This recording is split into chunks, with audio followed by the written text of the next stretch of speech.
At my dad's funeral, my husband locked me out of a 30M condo, but he didn't know who it belonged to. My name is Jaden, and maybe if you just looked from the outside, you'd think I was the kind of person who had always lived in luxury. The truth is, I grew up in a massive house perched on a hill in the suburbs of Seattle. A classic-style mansion over 18,000 square feet, complete with a hanging garden and a private pond, worth more than $60 million. But what made that place priceless had nothing to do with numbers. My father, Daniel Brooks, was a master architect who not only designed landmark buildings for major corporations, but also spent 15 years of his life building that house. Every stone, every beam was tied to his dream and dedication. None of us ever called it a mansion. To my dad, it was a home built on values. He used to say, "A real home isn't built with money, but with the character of those who live in it."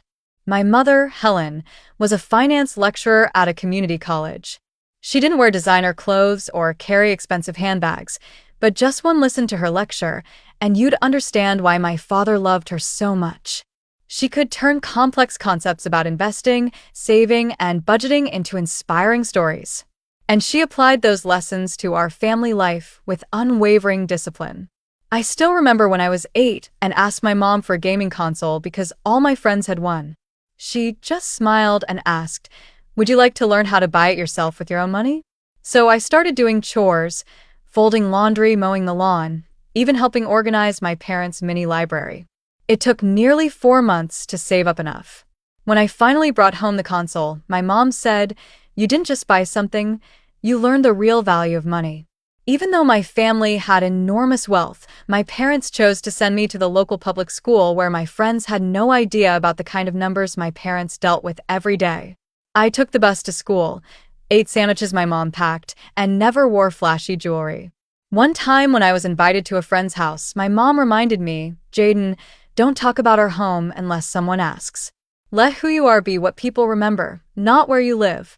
I learned to live simply in a world where people assumed I had everything. But the truth was, I was taught that the most valuable asset isn't a big house or a bank balance. It's how I treat others, how I face challenges, and the honesty behind every decision. My dad once took me to the top floor of our house, a study lined with walnut wood and windows overlooking the entire city. He stood there, arms crossed, looked at me and said, "Jaden, one day this house will be yours. But remember, that doesn't mean you belong to wealth. Let your value come from what you do, not what you inherit." I was too young to fully understand his words back then, but looking back, every word feels etched into the bricks of my mind. That house wasn't just a roof over my head, it was a quiet reminder that nothing is stronger than ethics and integrity, especially in a world where greed constantly knocks on the door. I grew up with that mindset, carrying with me a quiet world many never see. But I never forgot what my father taught. Wealth without understanding only leads to loss. And I believed that, until the person I loved most shattered everything I held sacred. I used to think that living humbly in a wealthy family was the best way to avoid judgment, but it turns out sometimes silence itself invites people to make up stories about you. When I was 12, something happened that completely changed how I saw friendship and financial boundaries. I was in 7th grade at Rockridge Middle School, a modest school full of color and character. I had a close group of 3 friends, Chloe, Natalie, and Madison. Natalie was the most outgoing, always laughing, always talking, and the first to ask, "Jaden, is it true your house has an elevator? A private movie theater too?" I gave a half smile and didn't answer. I didn't want my friends to see me as different. I loved our lunch breaks with cookies in the cafeteria, our silly games on the field, and I truly believed what we had was genuine. Then Chloe's gaming console broke. It was a new console her dad had gifted her for her birthday, and she had proudly brought it to school. During recess, she handed it to me to try. I still remember the cold sensation in my palm when it slipped and hit the cement floor with a sharp crack. The screen went black. Chloe stared at me, not crying, but her lips trembled. I immediately apologized and said I'd find a way to fix or replace it. That evening I told my mom. She looked at me for a long moment, then gently said, "Jaden, You can apologize, you can find a repair shop, but you can't use family money to fix mistakes that weren't made with bad intentions. You'll have to take responsibility through your own effort. It took me 2 weeks of doing odd jobs and saving up before I brought the console to a repair shop near school, but when I returned it to Chloe, she didn't smile. Natalie, standing next to her, chimed in, "For someone rich like him, a few $100 is nothing." "Are you even sure that's your console, Chloe?" I froze. That cold feeling returned. The next day, rumors started spreading that I'd broken it on purpose to replace it with a cheaper one, that I stole Chloe's console and swapped it out. Madison didn't say anything, but the way she avoided my eyes said enough. The vice principal heard about it when a group of students submitted a complaint, something I later learned Natalie orchestrated. My dad took time off work to come to school. During the meeting with the principal, he sat silently through all the accusations, then calmly pulled out warranty documents, the repair receipt, and a confirmation letter from the repair shop. He simply said, "I taught my son that the truth doesn't need to shout, it just needs to stand firm." I was cleared. Natalie and Chloe were reprimanded for spreading false information, but what I'll never forget wasn't their punishment. It was what my father whispered to me as we walked out of the school office. "Jaden, some people will only see your wallet, never your heart. Don't let those people define your worth." After that, I distanced myself from that friend group. I no longer shared much about my personal life. I learned how to politely decline when someone asked me to lend them money for lunch or hinted at me picking up the tab. I wasn't cold, just more careful. One time, Natalie bumped into me outside a grocery store and scoffed, "Still shopping at discount stores? I thought you only ate at 5-star restaurants." I just nodded because by then I understood one thing clearly. You don't need to explain yourself to people who've already chosen not to believe in you. Years later, I still keep that old gaming console, scratched, worn out, and no longer working, but to me it's a reminder of the value of saying no, of the first wounds trust can leave, and of how I learned that sometimes true wealth is the ability to stand alone without losing yourself. I met Jack when I was 35 at a finance seminar in Denver, where I was invited as a guest speaker on digital banking security. He was one of the attendees, sitting in the third row, and the only one bold enough to ask a challenging question after my presentation. Is there a line between the convenience of technology and the cost of personal privacy? That question didn't throw me off, it intrigued me. He wasn't asking to show off, he was asking to understand. After the seminar, we talked for a bit in the coffee area, and I realized Jack was the straightforward, cheerful type with a unique way of thinking. He worked in digital marketing, not wildly successful, but clearly passionate. And more importantly, he had no idea who I was beyond that day's talk. Something that felt like a relief. We kept in touch. The first texts were about work, which slowly turned into late-night calls, weekend coffees, then short getaways just to escape the inbox. Jack had a kind of energy that made life feel lighter. He wasn't fazed by my title, never asked about my assets, and wasn't curious about my family. Once I jokingly asked, "Aren't you going to Google me?" Jack just shrugged. "I'd rather learn about you from you." After 2 years of dating, we had a small wedding by Lake Tahoe with just family and a few close friends. My mom sat next to me while I got my makeup done and whispered, "Your dad would be smiling if he saw you today." I believed that too. If he were still alive, I think he would have liked Jack. At least at first. After the wedding, Jack moved in with me into the high-rise apartment my parents had bought for me downtown. A month later, I decided it was time to show Jack more about the home in the western hills of Seattle, the one I grew up in. I hadn't brought anyone there since my dad passed away 3 years earlier. Partly because I wasn't ready, partly because I was afraid someone would see it as a trophy. That visit happened on a sunny Saturday afternoon.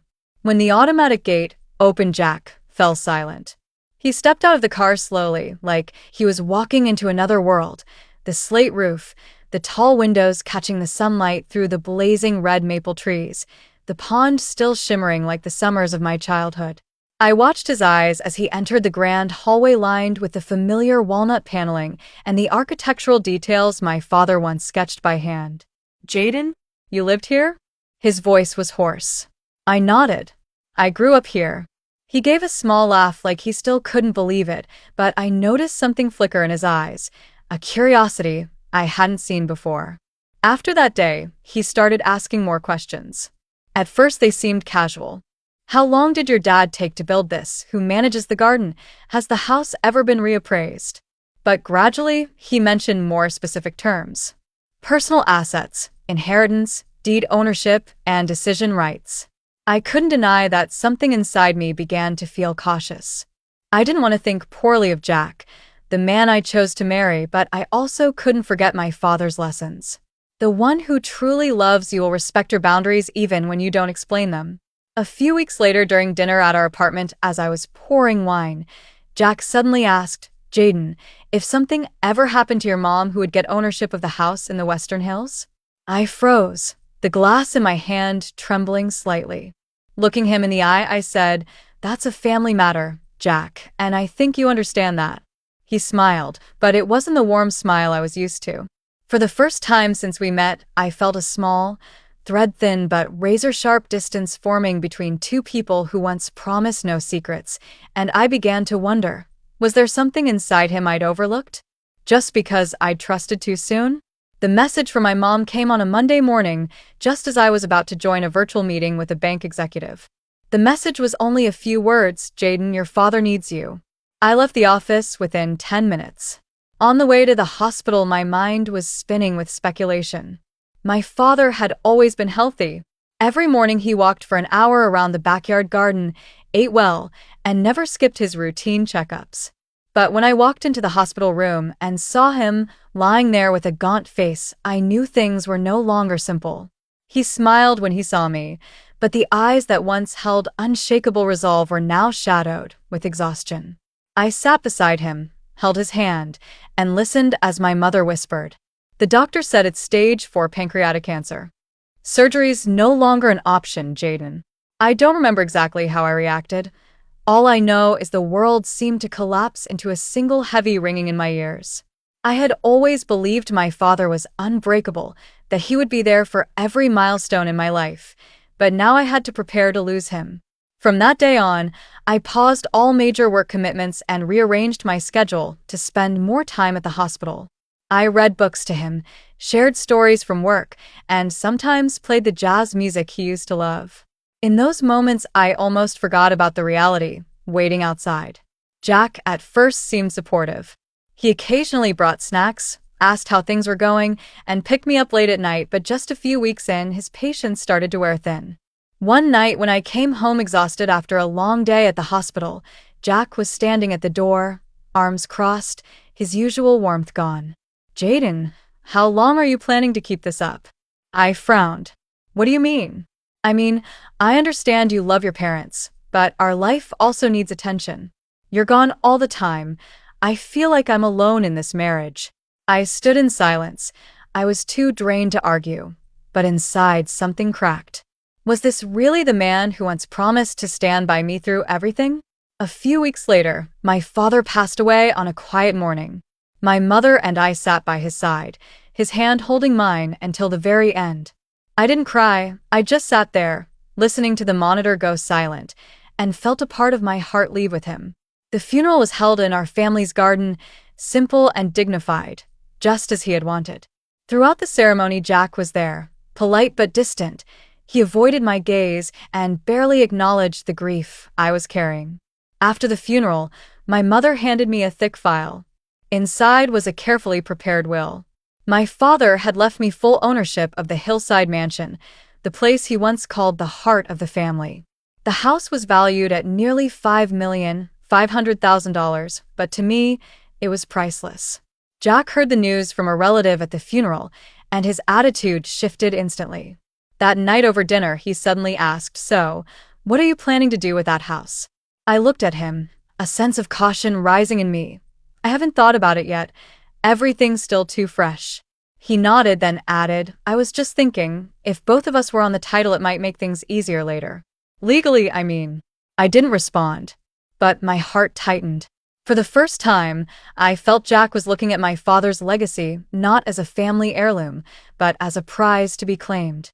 A few days later, I got a call from the family attorney. Mr. Peterson, my father's longtime friend. He confirmed that all the transfer documents were finalized and I was the sole legal owner of the house. I stood on the second-floor balcony of the mansion that windy afternoon, looking out at the garden my father once tended with his own hands, and I silently promised him I would protect this place no matter what. But I never imagined that the first person I'd have to protect it from would be the man sleeping next to me each night. 6 weeks after my father's passing, the atmosphere in our shared apartment had grown increasingly tense. Jack could no longer hide his restlessness. He started asking nonstop questions about the legalities of the house I had just inherited, and even though I gave clear answers repeatedly, he kept circling back to the same topic. One evening, as I was looking through my father's old keepsakes in the study, Jack showed up at the door with a more serious expression than usual. He handed me a stack of papers, placed them on the desk, and said casually, "I just met with a lawyer named Jerry Peterson. He knows a lot about inheritance laws in Washington. I think we should co-own the house to avoid future complications." I stared at him. "Jack, what are you saying?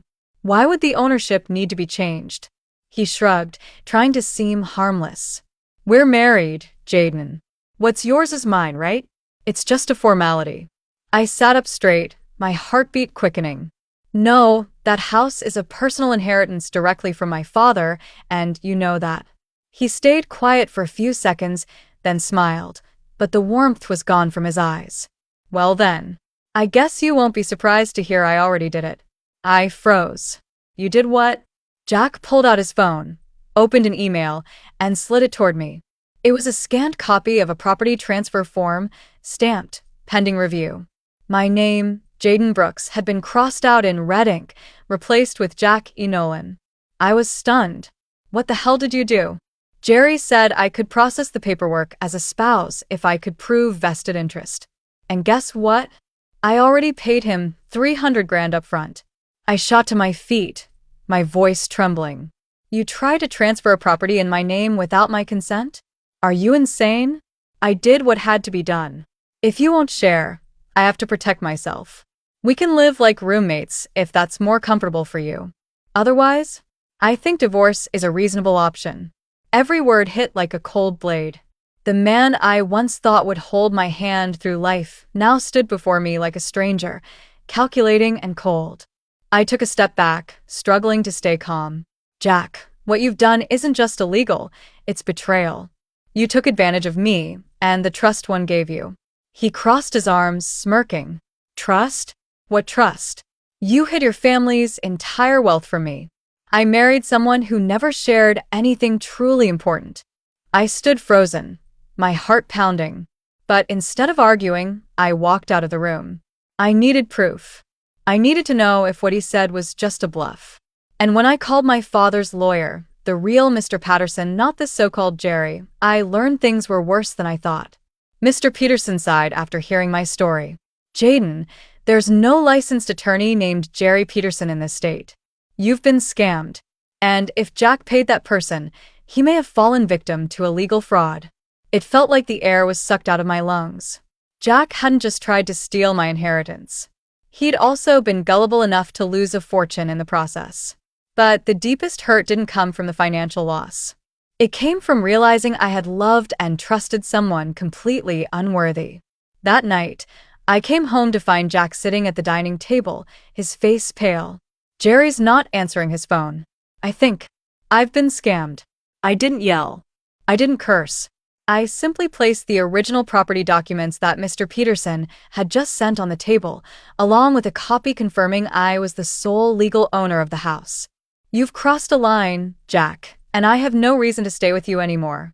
He opened his mouth to speak, but I raised my hand to stop him. "There's no explanation that can fix the trust you destroyed."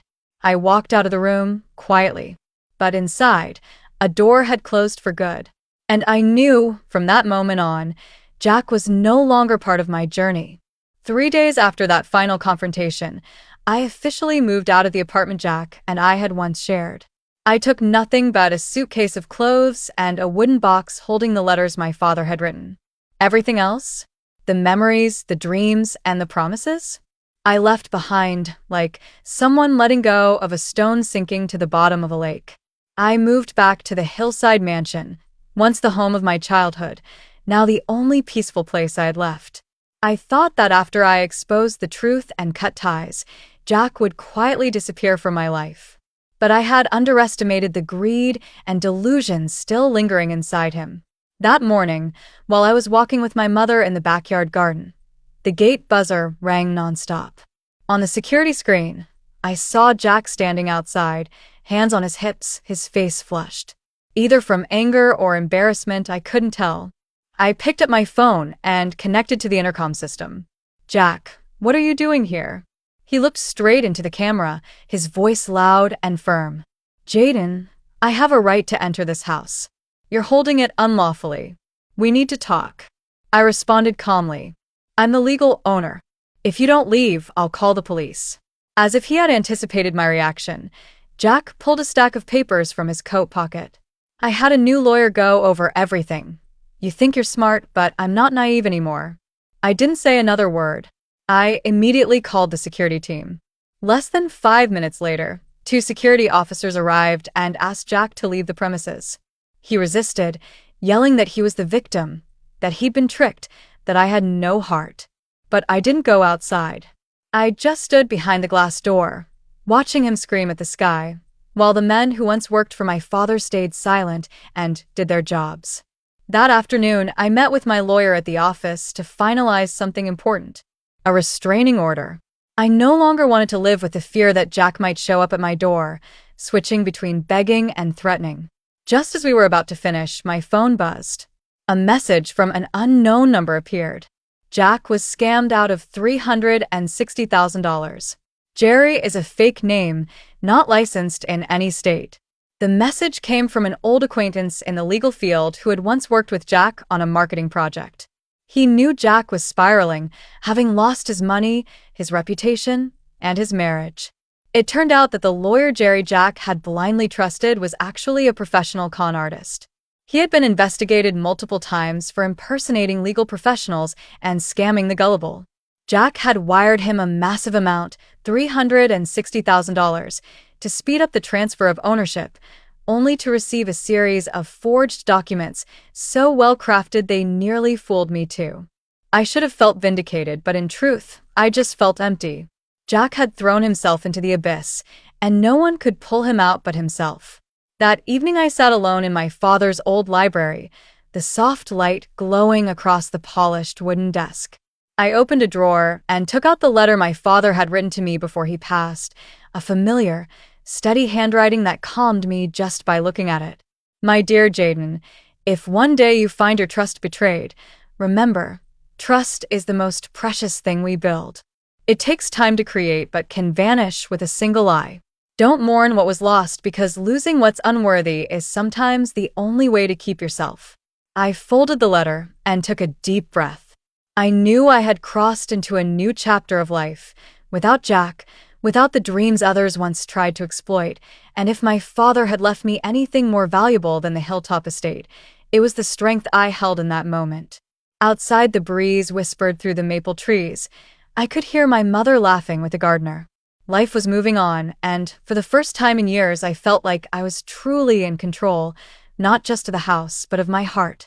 The divorce proceedings moved faster than I expected, perhaps because Jack no longer had the strength to fight.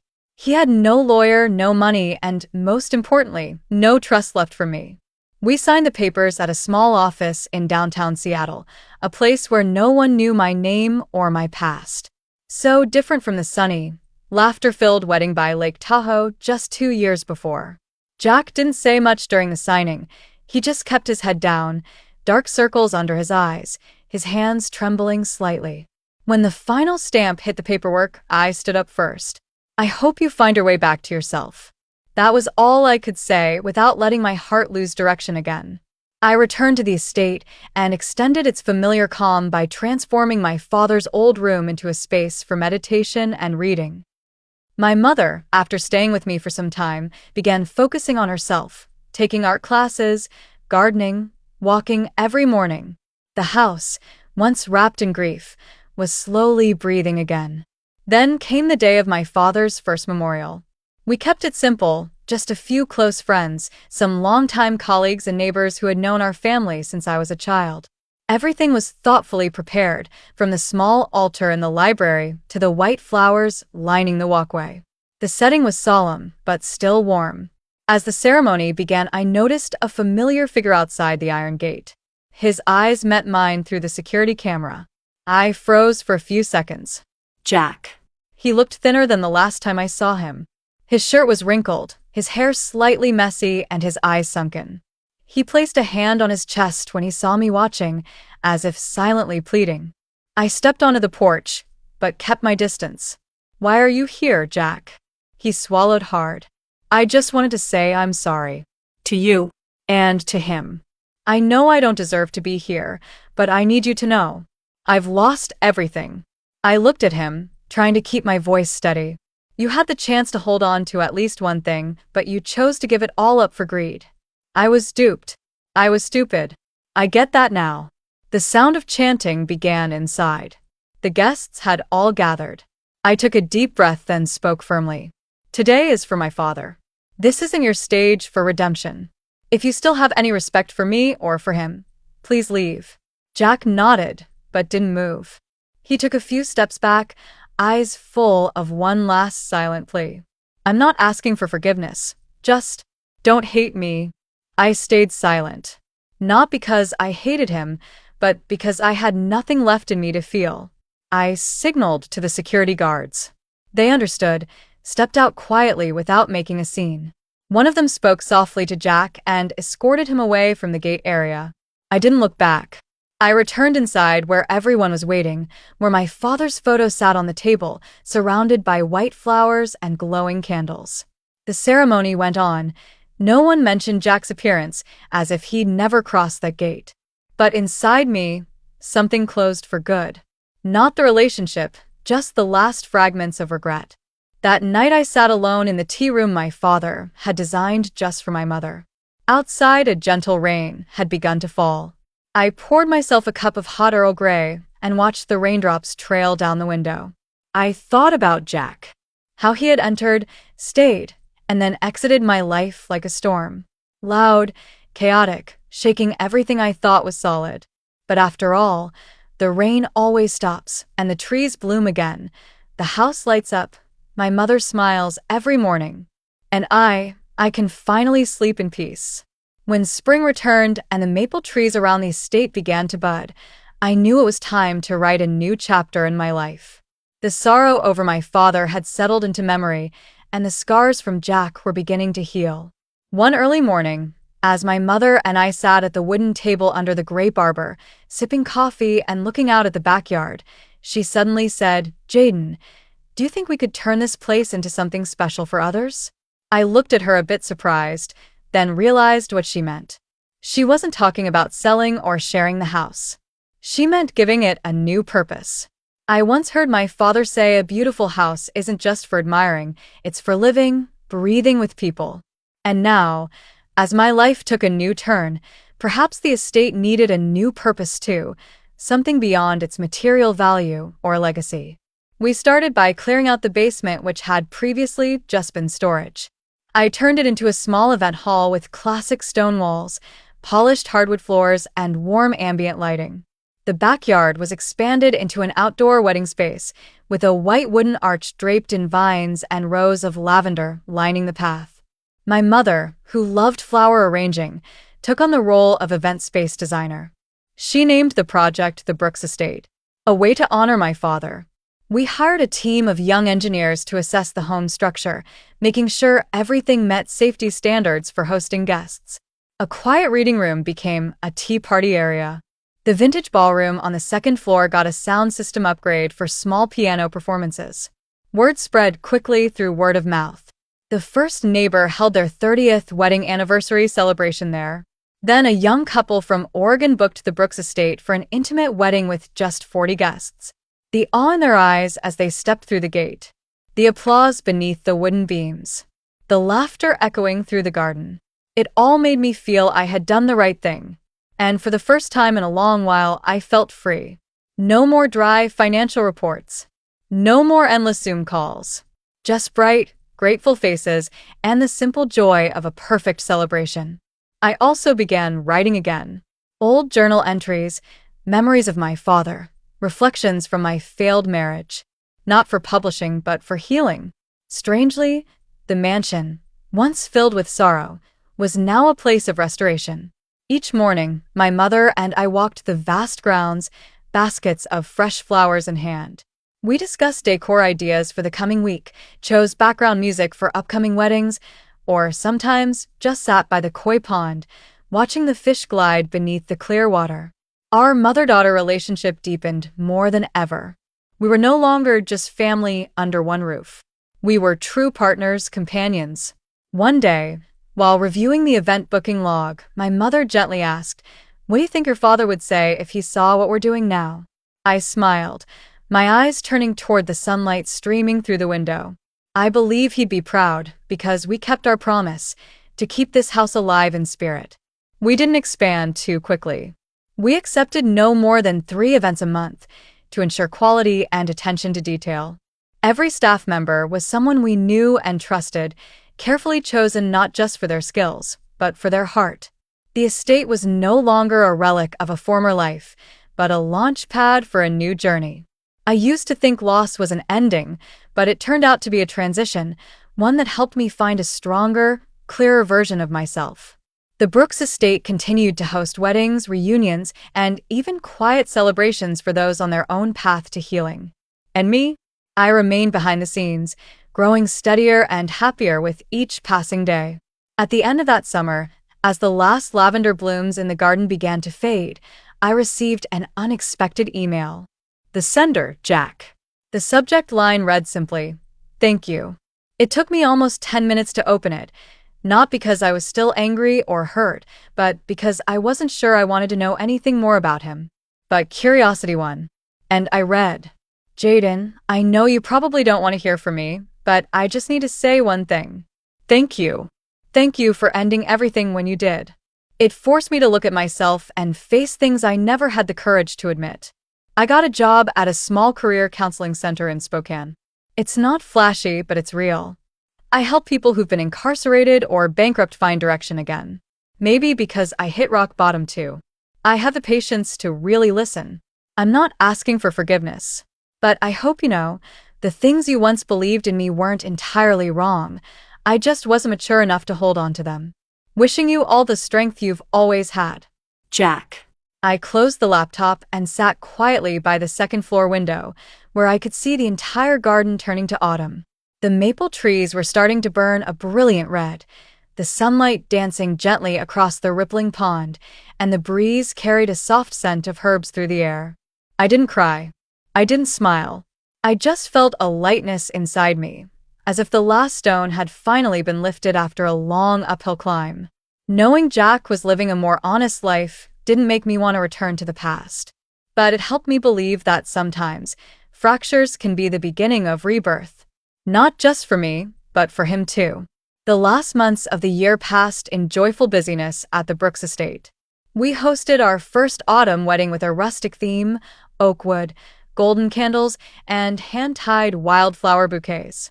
The bride, a literature teacher from Portland, whispered to me as she was leaving, "You didn't just give us a venue, you gave us a real beginning."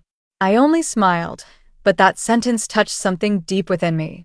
In the evenings, I often sat with my mother on the back porch, holding a warm cup of tea, watching the twinkling garden lights my father had once installed by hand. He had designed the lighting to highlight every plant, every path. He didn't need to say anything. I could still feel him there, in the wind rustling the maples, in the soft glow over the pond, and in every decision I made with a sincere heart. The estate, my father's life's work, was no longer just a piece of property. It was proof of the power of family love, of resilience in the face of hardship, and of the belief that every crack can be where the light gets in. I once lost everything in the blink of an eye. Love, trust, even the image of myself in the mirror. But I found it all again in a different way. Not through someone else's promises, but through my own actions. Choosing what was worth keeping and letting go of what wasn't. One early winter morning, I stood on the second-floor balcony, the cold air brushing my face, looking down at the lawn where a couple was taking wedding photos. The bride in her white dress was laughing brightly, while the groom held her hand tightly, as if afraid the wind would carry her away. I rested my hand on the wooden railing, the fresh paint still faintly fragrant. And I understood. This was the end of an old journey, but also the beginning of hundreds of new ones. All starting from this place. The Brooks estate wasn't just a home preserving my father's legacy. It was a symbol of a woman's choice. A woman who once lost her way but found herself again. Strong, independent, and no longer needing anyone else to define her worth. And I knew no matter what turns the future might hold, I would always remember one thing. No one can take anything from you unless you hand over your trust blindly. And sometimes, the only way to protect your most precious inheritance is to learn how to let go at the right time. From my own story, I've realized that loss isn't always the end, it can be the beginning of growth. I once loved, trusted the wrong person, and fell because of things I couldn't control. But it was those very fractures that taught me how to rise and rebuild a life with resilience and intentional choices. Happiness doesn't come from having someone by your side. It comes from knowing your own worth and never letting anyone else define it for you. What do you think about Jaden's journey and the choices she made? Share your thoughts in the comments below.